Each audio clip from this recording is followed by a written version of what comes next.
Hello friends, मैं श्रुति रस्तोगी अर्थ institute में आपका हार्दिक स्वागत करती हूँ। मैं एक क्लास ले रही हूँ आपकी संस्कृत की सीटेट के लिए। और इस समय हमारा जो पाठ्यक्रम चल रहा है वह है हमारा संधि प्रकरण का। तो इसमें हमने सभी स्वर संधियाँ देख ली हैं और व्यंजन संधि भी आपको हमने बता दी है। आज का जो हमारा टॉपिक रहेगा वह रहेगा विसर्ग संधि का।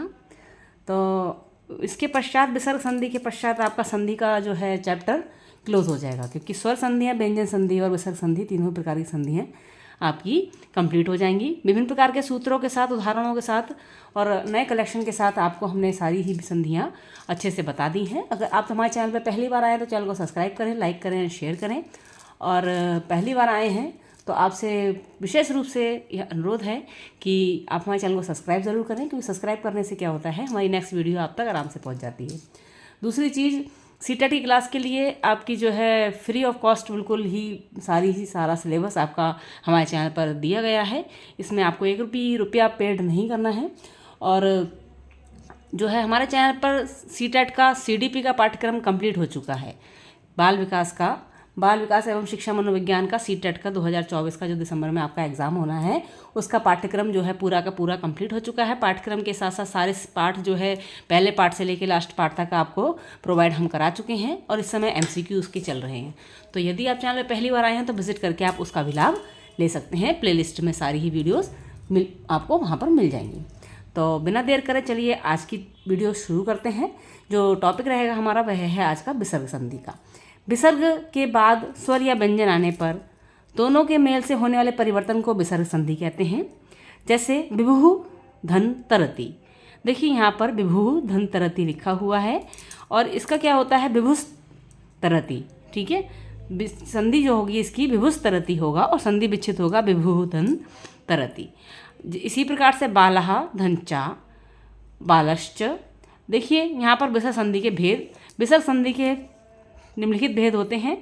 देखिए, विसर्गस्य उत्वम, विसर्ग के स्थान पर उ को आदेश होना। विसर्गस्य उत्वम का मतलब है कि विसर्ग के स्थान पर उ को आदेश होना। कैसे होता है, विसर्ग से पूर्व का वर्ण यदि आ हो और फिर विसर्ग लगा हो, विसर्ग के वर्ण का वर्ण आ हो या वर्णों का 3, 4, 5 वर्ण अथवा या अलावा हा में से कोई भी वर्ण हो तो विसर्ग के स्थान पर उ हो जाता है। देखिए वर्ण आपको बता दिए हैं। देखिए सभी वर्ण आपको बता रखे हैं। यदि आप शुरू से वीडियो हमारी देख रहे हैं तो आपको पता होगा। वर्णों का तीसरा, चौथा और पांचवा वर्ण, वर्ग होगा यहाँ पर। वर्गों का तीसरा, चौथा और पांचवा वर्ण हो या फिर या अलावा हा में से कोई भी वर्ण विसर्ग के बाद हो तो उसके स्थान पर उ हो जाएगा। ठीक है, देखिए यहाँ पर उदाहरण, बालः धन अवदत्, बाला धन अवदत्। अब देखिए यहाँ पर विसर्ग है, विसर्ग के बाद आ गया है या फिर आ होना चाहिए।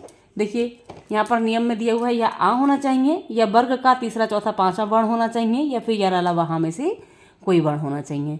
तो यहाँ पर आ गया है तो बाल धन आ। ठीक है, तो बाल आहा प्लस अवदत्। ठीक है, तो बाल का आ जो है वह उ में परिवर्तित हो जाएगा।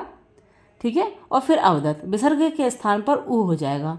तो बालो अवदत्, बालो अवदत्, ओ यहाँ आ गया, आ और उ मिलके ओ हो जाएगा। पदांत को ओ होने पर आ के स्थान पर अपग्रह रूप पर पूर्व रूप संधि भी होगी यहाँ पर। ठीक है, समझ में आया। देखिए आ का संग में जब उ आ जाता है आपको पररूप संधि बताई थी हमने। ठीक है, तो उसमें क्या होता है पररूप संधि में कि आ के बाद उ आने पर जो है आ के बाद ओ आने पर जो है आपका जो आ होता है वह अवग्रह रूप धारण कर लेता है। ठीक है, तो यहाँ पर बालो अवदत् इस तरीके से आ जाएगा। अगला देखिए, रामः धन गच्छति, रामः धन गच्छति। अब देखिए राम के संग में आ तो है ही। ठीक है, आ तो है ही। और गा देखिए आपका है वर्ण का तीसरा अक्षर, का खा गा, वर्ग का तीसरा अक्षर है ना गा। तो यहाँ पर भी आपको क्या होगा, आदेश होगा क्या, उकार आदेश होगा। ठीक है, विसर्ग को उकार आदेश हो जाएगा। तो तो यहाँ पर हो जाएगा रामो धन गच्छति। ध्यान दें विसर्ग के स्थान पर ऊ होता है, विसर्ग से पहले आ ऊ के साथ मिलकर ओ बन जाता है, आ और ऊ मिलके ओ बन जाता है। ठीक है, देखिए विसर्ग के स्थान पर ऊ होने के कारण ही इस संधि का नाम उत्व संधि है। कौन सी संधि है? उत्व संधि। ठीक है, इस संधि का नाम उत्व संधि है, विसर्ग संधि यानी कि उत्व संधि। देखिए यहाँ पर दूसरा उदाहरण देखिए, उदाहरण है आपका पुरुषः धन हसति। पुरुषः धन हसति। अब देखिए यहाँ पर विसर्ग है और वर्ग का कौन सा अक्षर आया? सॉरी, वर्ग का अक्षर नहीं है, यार अलावा हा में से एक वर्ण आ गया, हा आ गया, तो क्या होगा? विसर्ग को ऊ आदेश हो जाएगा, उकार आदेश हो जाएगा, है ना। विसर्ग को उकार आदेश हो जाएगा। तो यहाँ पर पुरुष आ के संग में ऊ हो गया और धन हसती, तो पुरुष हो हस्ती, पुरुष हो हस्ती। ठीक है, फिर आ जाता है सिंह गरजती। सिंह गरजती में देखिए विसर्ग है, विसर्ग के पास वर्ग का तीसरा अक्षर आ गया है, तो विसर्ग को उकार आदेश हो जाएगा। इसी प्रकार से सिंहो गरजती हो जाएगा। परंतु यहाँ उत्तर पद में प्रथम वर्ण ह्रस्व आ होता है, वहाँ आ के स्थान पर अवग्रह का चिन्ह अवश्य लगाएं। ठीक है, आगे देखिए रामः धन अस्ति। यदि विसर्ग के बाद उत्तर पद में प्रथम वर्ण ह्रस्व आ अगर हो तो वहाँ पर आ के स्थान पर आ का अवग्रह चिन्ह अवश्य लगता है। देखिए यहाँ पर रामः धन अस्ति, रामः धन अस्ति। अब यहाँ पे विसर्ग है और आ है। ठीक है, तो यहाँ पर क्या होगा? आ का अवग्रह रूप भी लगेगा और आपका उकार आदेश भी होगा। ठीक है, तो यहाँ पर माँ धन आ ऊ हो गया और ऊ के साथ में मो चला गया, तो यहाँ पर जो आ है आपका इसको अवग्रह रूप भी आएगा। तो यहाँ पर रामो धन अस्ति इस तरीके से आ जाएगा, रामो अस्ति ही षट। ठीक है, समझ में आया? पदांत ओ के सामने आ आने पर अवग्रह रूप हो जाता है। ठीक है, अब देखिए अगला उदाहरण, शा या ऐशा के बाद भी आ आने पर विसर्ग को ओ आदेश हो जाता है।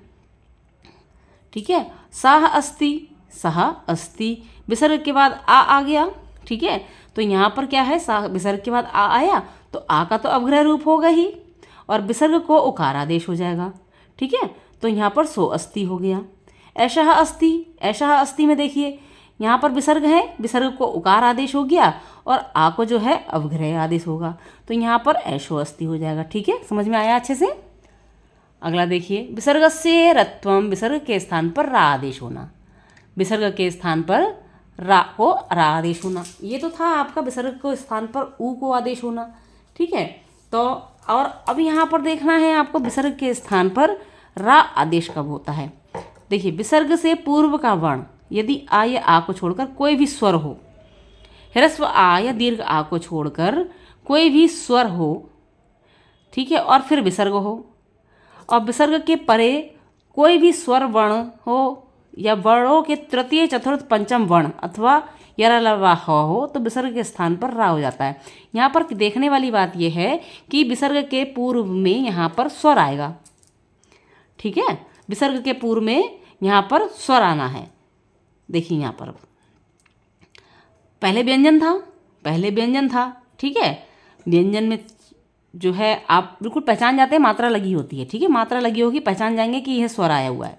देखिए यहाँ पर उदाहरण देखिए, शिशुः हस्ति, शिशुः हस्ति।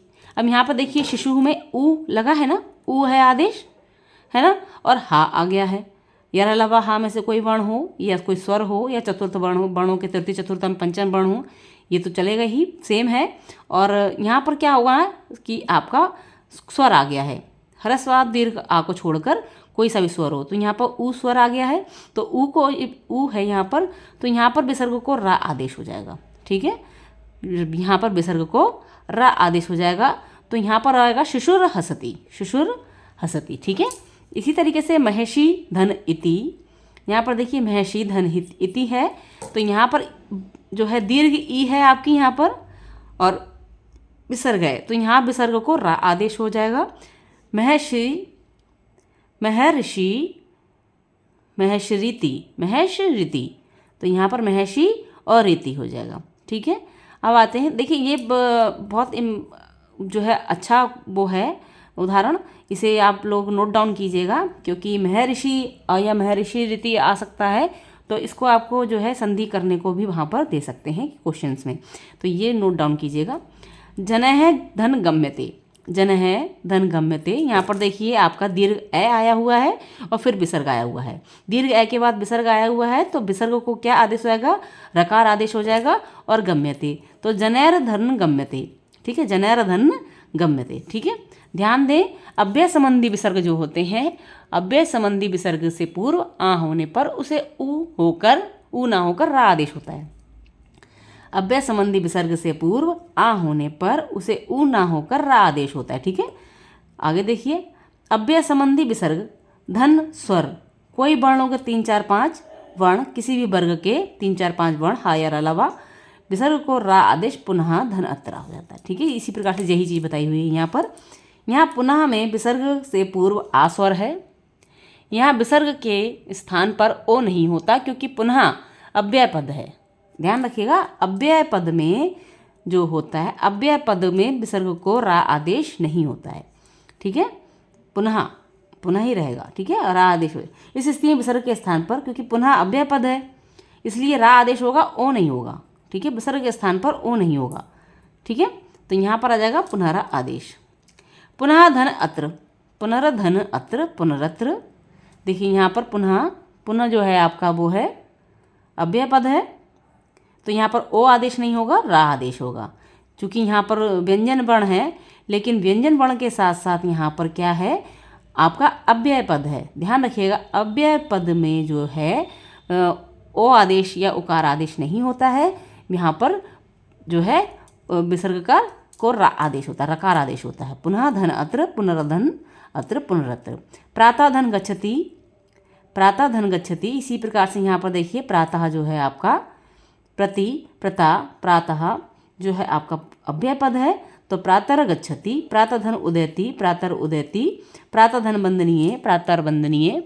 इस तरीके से विसर्ग का लोप होना, विसर्ग का लोप कब होता है, देखिए, ऐसा या सा, ऐसा या सा हो वर्ण से पहले और फिर विसर्ग हो, ह्रस्व आकार को छोड़कर स्वर या व्यंजन कोई भी वर्ण हो तो विसर्ग का लोप हो जाता है। ह्रस्व आकार को छोड़कर स्वर या व्यंजन का कोई भी वर्ण हो तो विसर्ग का लोप हो जाता है। चलिए उदाहरण देख लेते हैं। देखिए, सहा बदती, सह बदती, तो यहाँ पर देखिए विसर्ग का लोप हो गया है, सा बदती हो गया, ऐशा बदती, ऐश बदती, ठीक है।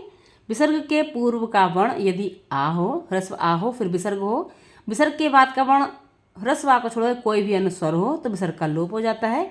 देखिए किस प्रकार से, यहाँ पर देखिए बालः धन आगच्छता, तो बाल में जो है जो आ लगा हुआ है वह विसर्ग का लोप हो गया है, तो यहाँ पर आ गया बाल धन आगच्छता, ठीक है, आगच्छत।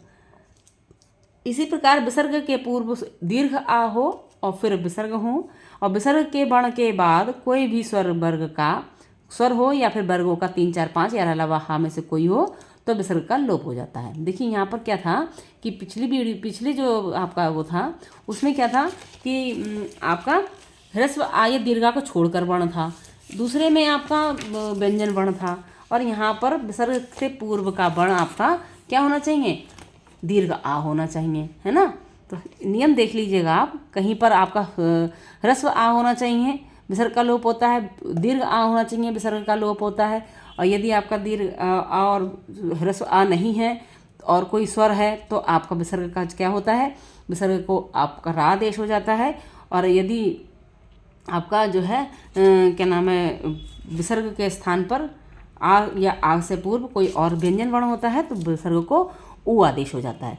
आगे देखिए उदाहरण देखिए, देवा धन जयंती, देखिए यहाँ पर विसर्ग के पूर्व में क्या है, दीर्घ आ है, फिर है जयंती, स्वर वर्ण है या वर्गों का तीसरा चौथा पांचवा वर्ण हो, चा छा जा, चा वर्ग का तीसरा वर्ण है जा, ठीक है, और यहाँ आ गया आपका नियम के अनुसार दीर्घ आ, तो यहाँ पर क्या होगा, विसर्ग का लोप हो जाएगा। देवधन जयंती, तो देवा जयंती। इसी प्रकार विसर्ग का लोप हुआ, शिष्य धन ऐते, शिष्या आ का लोप हुआ, शिष्यायते। छात्र धन नमंती, छात्र रा नमंती, छात्रा नमंती। विसर्ग का लोप के बाद संधि की स्थिति बनाने पर भी पुनः संधि नहीं होती है, ठीक है, संधि की स्थिति होती है लेकिन संधि नहीं होती है। अलग अलग रहेंगे, लेकिन संधियाँ उसमें संधि का जो है चिन्ह नहीं लगेगा। जैसे नरा धन आयंती, नरा आयंती देखिए अलग अलग है, लेकिन बीच में जो है आपका धन नहीं लगा हुआ है। नरा का अंतिम वर्ण दीर्घ आ है और आयंती का अंतिम वर्ण पूर्व वर्ण जो है दीर्घ आ है, यहाँ पर देखिए, ठीक है। आ दीर्घ आदेश की स्थिति होने पर भी पुनः संधि नहीं होती है। आगे देखिए, विसर्ग से सत्वम, विसर्ग को सा आदेश के होता है। विसर्ग के बाद सा ता था होने पर विसर्ग के स्थान पर शा आदेश हो जाता है। नियम देखिए, विसर्ग के बाद यदि सा हो, ता हो, था हो तो विसर्ग के स्थान पर विसर्गों को सकार आदेश हो जाता है। जैसे गोविंदहा तथा यहाँ पर गोविंदहा में दा है, ठीक है। और आ विसर्ग के बाद ता वर्ण होने पर विसर्ग के स्थान पर सा आदेश होगा। गोविंदहा का गोविंदस्थ स्था, ठीक है। स्थता, स्थता यहाँ पर नहीं दिया हुआ है। गोविंदा धन तथा, गोविंदा धन तथा दिया हुआ है। यहाँ गोविंदा में दा वर्ण है, ठीक है, और दा के बाद आ विसर्ग होने के बाद ता वर्ण है, ठीक है। तो यहाँ पर क्या होगा, विसर्ग को सा आदेश हो जाएगा, गोविंदस तथा, गोविंदस तथा, ठीक है। इसी प्रकार देखिए, रामाधन सेवते, रामाधन सेवते, रामस सेवते, कृष्णाधन तथैव, कृष्णसस तथैव।